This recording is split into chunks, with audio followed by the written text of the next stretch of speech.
Well, thank you for inviting me over and helping me get over from Folkestone to Cedar Park. I couldn't have done it without your help. This is like 30 minutes, this talk. This is like the introductory bit. You really need to ideally want to come to the one as well on Monday evening, and then you'll have the full picture. But also, of course, I'm going to be around, so if you've got any questions that I don't cover or things, just come and talk to me, and we can share. So I'll carry on. So this is the parish church of St Mary and St Eanswythe in Folkstone. So it's the oldest standing church in Folkstone. It's not the one that St Eanswythe built. It was built in the 12th century, so they laid the plans for it in 1138. We're not sure how long it took to build it, and actually most of what you see is a little bit later. But it was always dedicated to her, and it replaced the earlier church which she built, which I will talk about. So if you're wondering where Folkestone is, there's a map of Europe, Britain, and we're sort of right down in the southeast corner. So if you stand on the cliffs at Folkestone or at Dover, on a clear day like this, you can easily see the French coast and make out some details. So we're really close. It's about 21, 22 miles across the water, which makes it a very strategic place between the sort of North Sea and the Channel of Britain and Europe. And so that's a close up. Folkestone is about there. That's what Folkestone looks like from the air. It's pretty nice. You've got the white cliffs of Dover away to the east. So that's Dover Harbour up here, which is the bigger, these days is a really big port. This is no longer a working ferry port, but you've got a fishing harbour down here. And it's a lovely place. And it is my hometown. I was born in Folkestone. And the church, you can just about make it, is here. So it's right on the sort of what we call a west cliff overlooking the harbour. That's what it would have looked like in the sort of early 19th century or something like that, with the church very prominent in those days up on the hill, easy to see. This cliff erodes quite a bit, and so we still don't know for sure whether the St Eanswythe church has gone over the cliff or is still up there somewhere under the houses and gardens.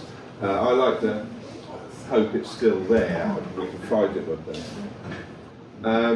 And so if you go to the church, you see the sign.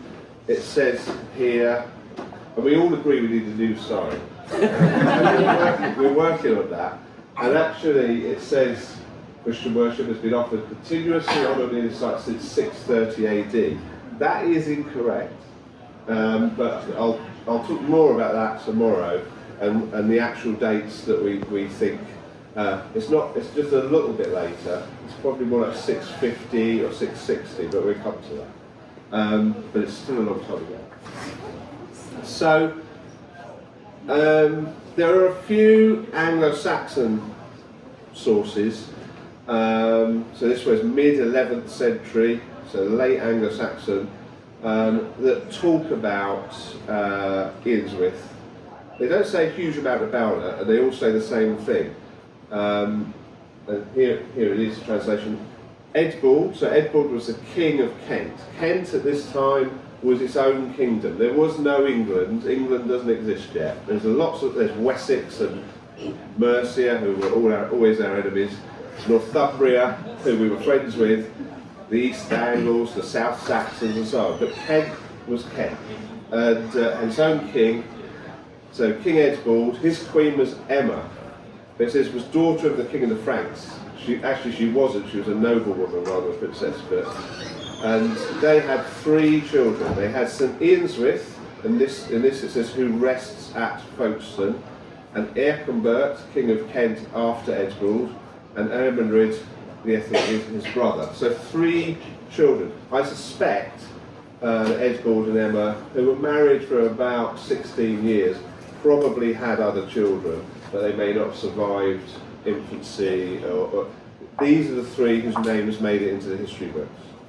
And all of these documents, when they talk of Eanswythe, say she rests at Folkstone, she's buried at Folkstone, and one of them says, in the church that she herself built. So that really is the Anglo-Saxon historical record for Eanswythe. It's no more than that. All of the other legends and things, they come later and are added on. This is what we can say for sure. She was the daughter of Edward and Emma, she had these two brothers, and she was at Folkestone. She is the granddaughter, through Edward, of King Ethelbert and his queen, who was a Frankish princess, Bertha. Bertha, when she married Ethelbert, was Christian because the Franks were Christian, and she brought a bishop with her to Canterbury. But when they married, Ethelbert was still a pagan. But when Augustine arrived in the year 597, he eventually converted King Ethelbert to Christianity, and the kingdom became Christian. So these are their statues in Canterbury because it commemorates, a really important moment. So this is a sort of brief family tree. Ethelbert, Bertha, they have Edbald, Ethelberga, his sister, who goes on to marry Edwin of Northumbria. And Edbald and Emma have these three children, including Eanswythe. And at the start of the project, really, that we could say, well, we know she's buried at Folkestone, but we couldn't say too much about her dates. But that gets better as time goes on. And she, like any saint, so after she died, she was buried in the church that she built, and she, at some point after she died, she became sort of acknowledged as a saint. And in those days, it wasn't quite as structured as it is now. People are like, yeah, she was pretty holy, and we think she, and she was helped by the fact she was a member of the royal family, the Kentish royal family. I think we agree she's a saint. Yeah, okay. And then people started to layer, so. And at some point, probably in the 12th or 13th century, somebody probably said to one of the monks in the Church of Folkestone, I think that we need to write her life up. And he would have taken historical details and stories that were known, but he also, and they associate some miracles with her. And one of them was leading this stream uphill so that it supplied a church with fresh water. And there is an artificial watercourse called St Eanswythe's Water that bore her name. And this was the main water supply to the town of Folkestone until the early 1900s. And it appears on early maps, like this map from 1575. You can see St Eanswythe's Water. So even after the dissolution of the monasteries and the suppression of the cults of the saints under Henry VIII, I think because the water that flowed to Folkestone and gave people fresh drinking water bore her name, and that was never removed, her memory in the town survived. And we've actually mapped it. So the church is about here. The blue is the Pent stream, that's a natural stream, and the yellow are the tributaries of that. They're also natural streams flowing from the hills. But the red, most of this from about this point is an artificial contour aqueduct, really. Very clever engineering. It delivered this water to the church. And we excavated it back in about 2018 for the first time. Nobody had ever excavated it, and it has gone through a whole series of phases, and we were able to date it to probably the 1200s. It's probably built in the 1100s to supply the church, the new church that was built. So it isn't as old as St Eanswythe, but it's an incredible engineering task, and it's certainly associated with her church. And we got some radiocarbon dating out of that. Anyway, going back to her, in the 1500s, a guy called John Leyland he worked for the king, and he was going all around the country And he was one of the first great antiquaries in England, and he did us a great favour because he wrote down what he saw as he travelled around the different towns and cities of Britain, and he came to Folkestone. I can't remember exactly which year, but it would have been before the 1530s. And he says a number of really useful things here. He says, hard upon the shore, in a place called the Castle Yard, which on one side is dyked, therein be great ruins of a solemn old nunnery. So he's talking about the ruins of her church, the Anglo-Saxon church. He says, in the walls appear great and long Britain bricks. So he's talking about the big flat red bricks that you got as bonding courses in those sort of churches of that period. So it was still standing there for sure. And then he says the parish church is thereby made of some newer work of an abbey. So he's talking about the church we have today. And he says, there is St. Eanswythe buried.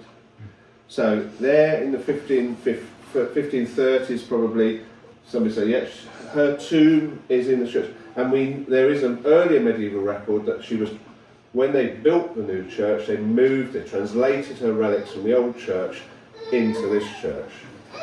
So we know that her relics were in the church that we have today. That's not in dispute.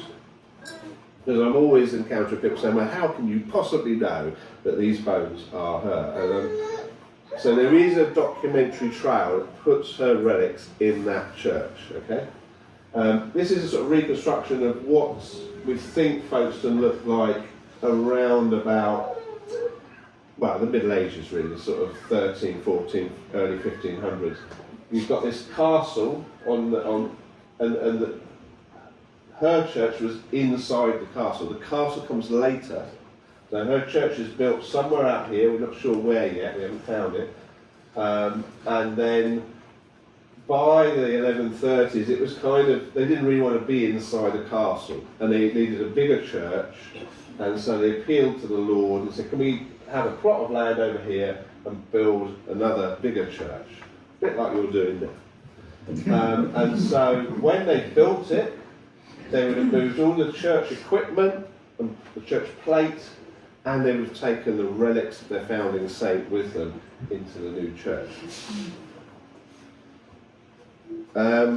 So, of course, what happens then, I think it's 1535, 1536, you've got the dissolution going on of the monasteries. Henry VIII has broken with Rome because he wants to get divorced and marry his girlfriend, and so he says, well, I'm the head of the church now, and it turns into the destruction of the monasteries and the suppression of the cult of the saints in England. And we lose a huge amount. At St. Augustine's Abbey, where the rest of the Kentish royal family are buried, is smashed to bits, and all those tombs are lost.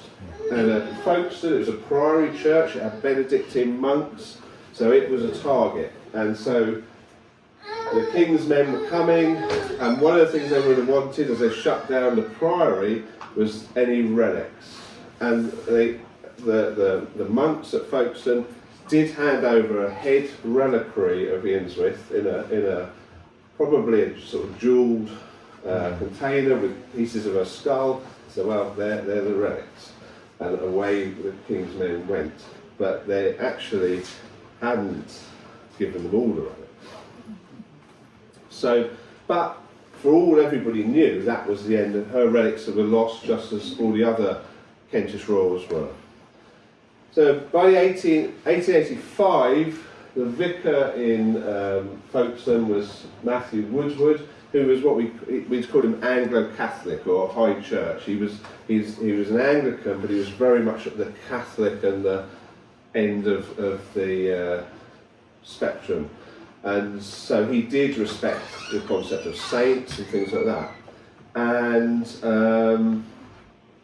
this was a church in 1885, before the project to sort of put a whole load of decorative panels around the altar.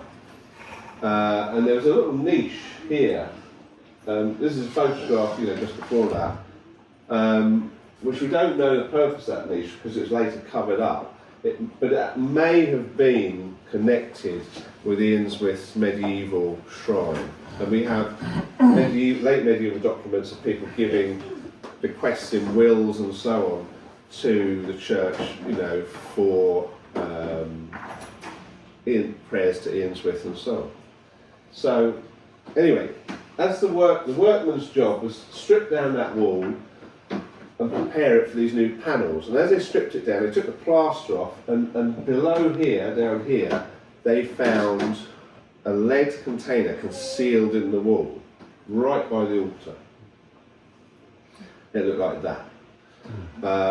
It had seen better days. And it's got this very crude lead lid on top of it. But you can see a jawbone there, and it contained the bones of somebody. And the Reverend Woodward called for the president of the Kent Archaeological Society to come, and they examined them, and they decided it looked like the bones of a young woman. And Woodward said these must be the relics of St Eanswythe, deliberately concealed in the wall to hide them from the king's men. And so he had a little niche built in the wall at the spot they were found, and declared them that they are the relics. However, we couldn't be sure. They were looked at in 1980, and the team then said it does appear to be the bones of a young woman.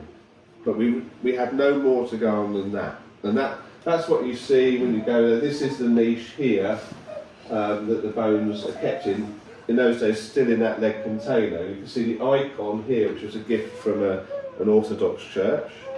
And I believe was the same icon that Father Aidan had in his set of postcards. A lot of people, when they visit, they think that this is just an aumbrey. It's this little door down here where they're kept. So we see icon. Anyway, this is the British Line. This is the oldest pub in Folkestone, and it's just round the corner from the church on the Market Square. So, in about 2014. A few of us, we'd recently completed a big project on the archaeology and early history of Folkestone, called The Town Unearthed. And that had, Eanswythe had sort of lightly featured in that, but we hadn't really done any work on it. And so we were in the British Lion one evening, and we were thinking about, well, what could we do as another project? That was a big success. We think we could go for more funding and do another project on Folkestone's history. What shall we do?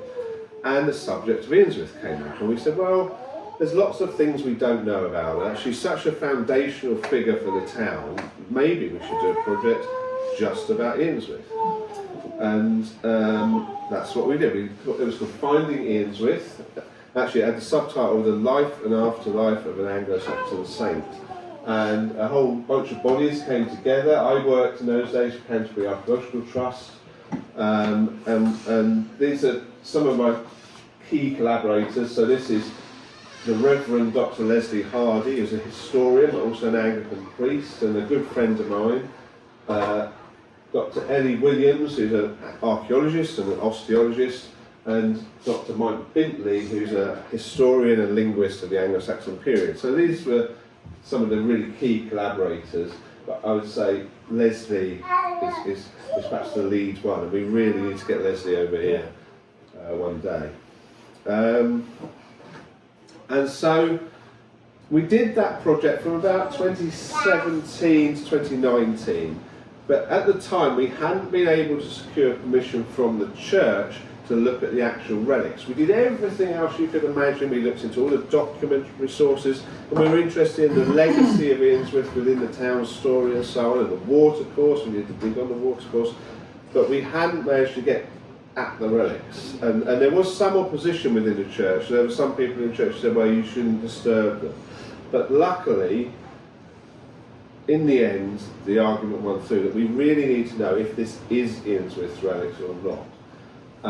And so we got permission. And what we said was that we won't remove the relics from the church. We'll have to send off a couple of bones one tooth and a bone for radiocarbon dating to a laboratory in Belfast. But for the most part, we would do the work in the church, and we'd bring the laboratory into the church. And so that commenced in January 2020.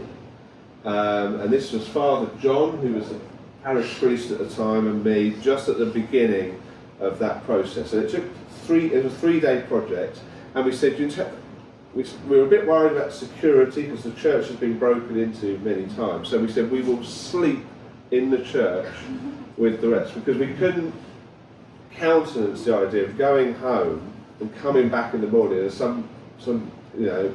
somebody's broken in and smashed them up. We just couldn't, it was not going to happen. So we slept in there. An English medieval church in January is cold.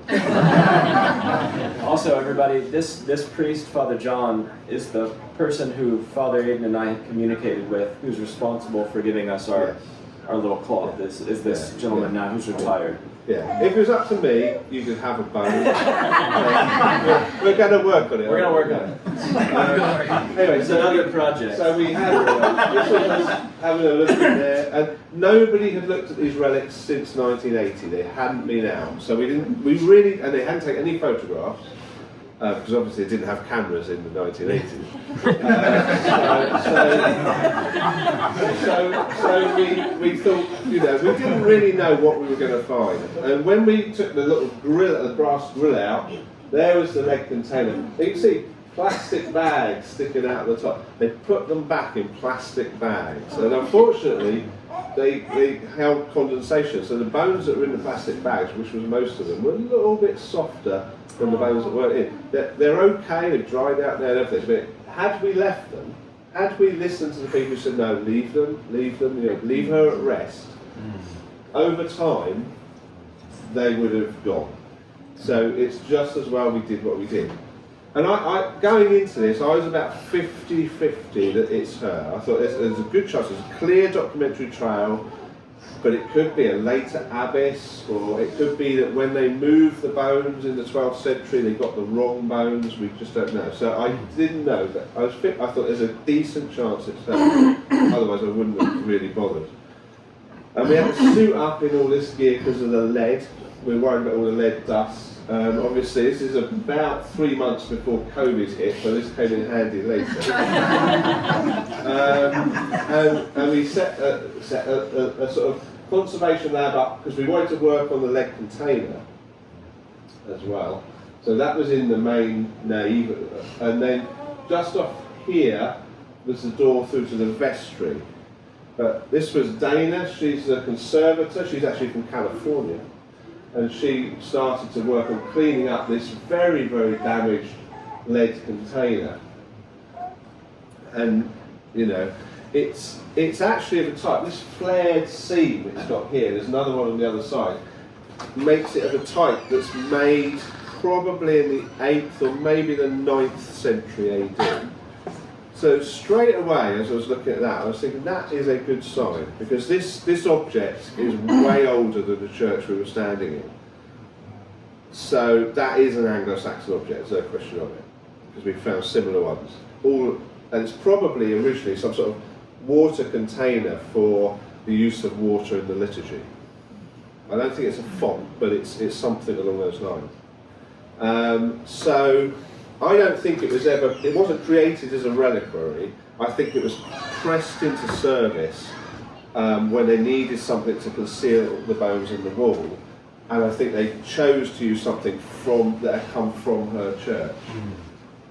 But as you can see, it's not in great condition, and the bottom of it has gone completely, which gave us a problem later on, but we'll talk about that tomorrow. That's the other side of it. It may be that this is part of a Roman lead coffin that's been fashioned into this container, but it's definitely of 8th or 9th century date. So that was a good sign. But the real big deal was the bones. And so moving into the vestry, this is the team, Ellie and her team, laying out the bones on the table. This is Archdeacon Darren Miller, who had been a real supporter and had helped us get the permission from the church. And that's Ellie at work laying them out. And these are the relics. So, first thing to say is we were amazed by how many bones there were. I mean, you know, a lot of churches get very excited about the fact they've got the finger bone of a saint. We've got the whole body represented. We've got pieces of the skull, the jaw, teeth, one rib, pelvis, both the arms, and bits of both legs. So, you know, it's a lot. They were laid out. Ellie, after they laid them out, looked at them, Ellie said, well, this is one individual. So the first hurdle was crossed, really, because if she'd said, actually, Andrew, there's about 3 people here, we'd have had a problem. It was one person. They're short, almost certainly from the bones of female, and I think we've pretty much confirmed that with the DNA. It's a female, and just like I say, young.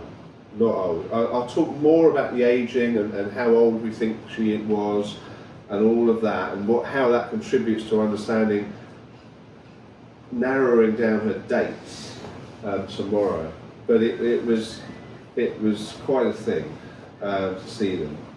And the Bishop of Dover, Bishop of Rose, came along to visit, and Leslie showed her around. She was very excited about it, and as I said, we were sleeping in the church, so we were there the whole time. So we sat around, we talked about it, we talked about what it meant to us, and we were a mixed team. Some were church people, obviously, some were members of the parish, members of the church. Many of us weren't. It's a different spectrum of beliefs, from Christians to agnostics to atheists, but we found a lot of common ground, and we found we were all drawn to the study of these bones and who they might be and what they might mean. And we sat up and we told ghost stories, and we told other stories, and we read the legend. So we took the medieval legend and the translation that we had, and we read that beside her bones, and of course prayers were said over her bones. And that's the team. And before I want to say something about the team in a minute, but what we all found, whether we were churchgoers, whether we were religious or not, that in that room, in that vestry with these relics laid out, there was a palpable sense of presence of her. And we didn't know at this stage yet for sure whether it was her, because we hadn't had the dating results. They take about 6 weeks. But there was something about it. Every member of the team, whether they were religious or not, said they felt it, and I felt it. And I've worked with archaeological artifacts every day, and I've excavated many graves, and I've handled human remains constantly, and I've never felt anything like it. If you walked into that room, you felt that it felt like she was present. Now, I struggle to articulate that and make sense of that. You would make sense of it better than I would, I think. But I've never felt it before. I've never felt it since. But actually, if you go into the church in Folkestone, many people say you can feel her presence, and I'm sure you felt that. So that all was promising. There were no signs of malnutrition on her, because you remember she's royal. If there had been, if we'd seen signs in the teeth and so on of the sort of things that are frequently you find in skeletons from this period, showing they've gone through periods of, because if you go through, as a child, if you go through periods of not much food, it will show up in your bones and your teeth as stress lines. There was none of that, so it looked like we were dealing with a high status individual. And we sent off a foot bone, and we sent off a tooth to the radiocarbon dating lab, and we waited. But just before I go on to that, this is come on, Abel. Yeah.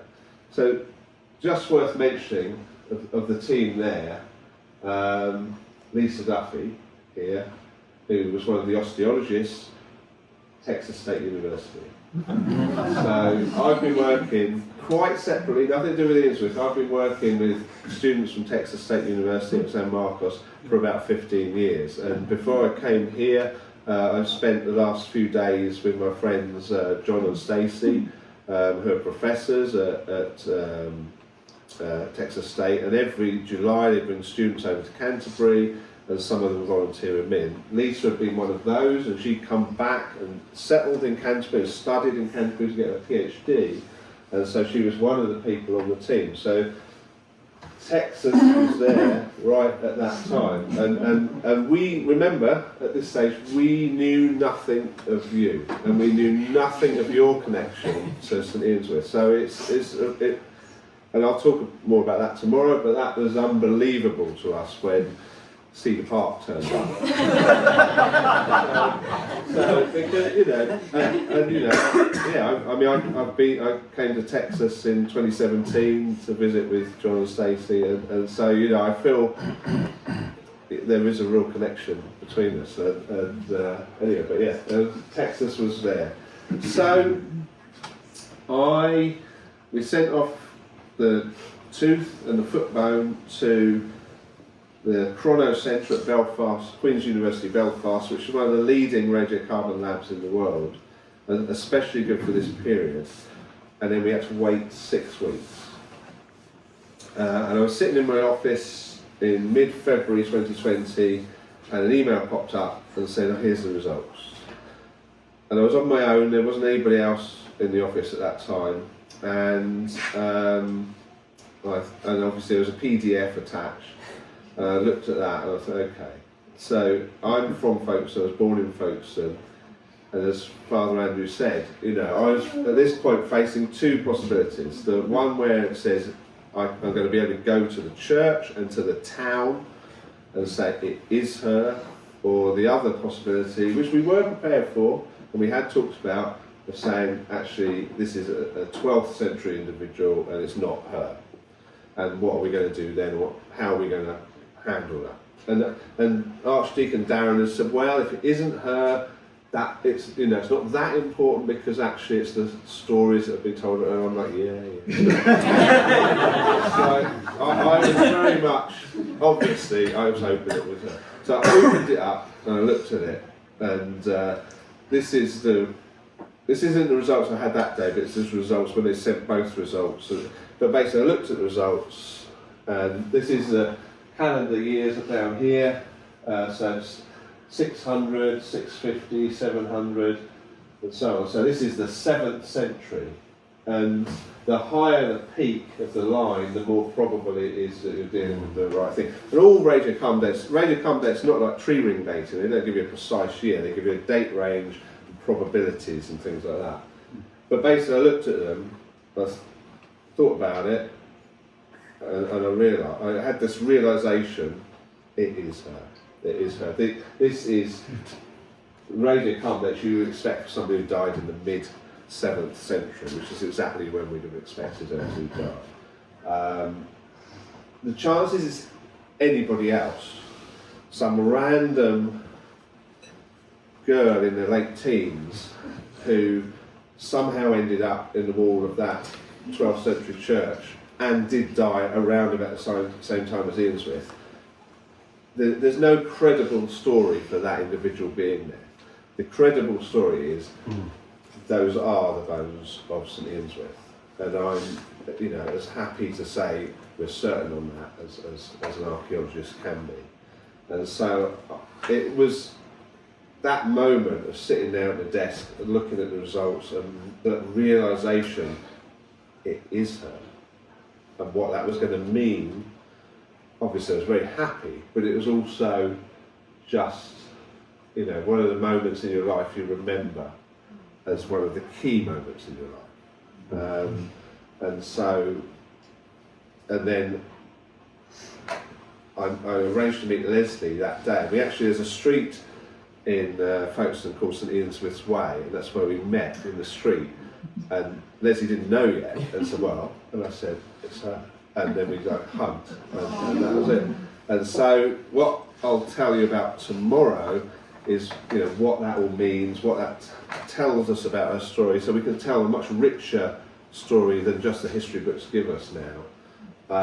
And I'll talk a bit about what was the Kingdom of Kent like in the 7th century, what sort of place was it, and I'll also talk about the fact that the problem we had. The problem was that lead container, because you saw it, it was falling to bits. It's an artefact, so right, we treasure it and we hope it will go on display eventually. It's currently on display in an exhibition in Canterbury, but the plan is to display it in the church.